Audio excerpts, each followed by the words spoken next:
Ayan na guys, patulog na kami ni Paloma. Nandito kami sa bahay ng lola niya, ang biyanan ko.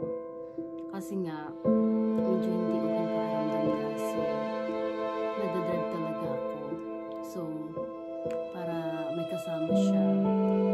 Ngayon, pupunta ako dito 3 to 4 times a week na. Tatry ko 3 times.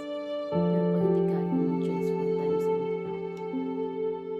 Sobrang naano kayo sa pasabog ko. No? Parang ang daming naniwala.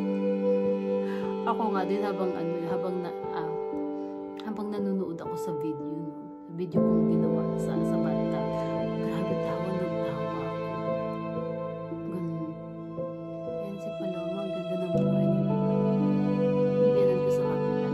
Nakita niyo yung kwarto guys. Parang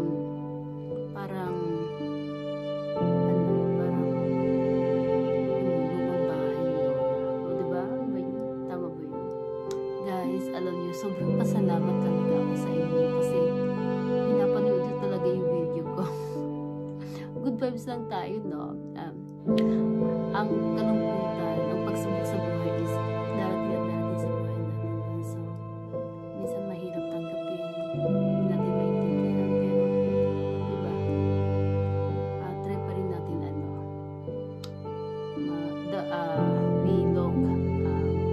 ba yun? Ang hirap mag-English, no? Isipin pa rin natin yung, good things around us. Ganun yun.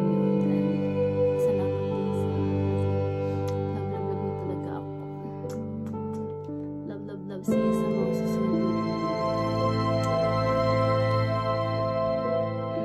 Breakfast.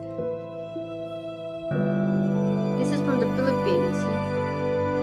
This is my mom gave you. Yes. Yeah. Ayan.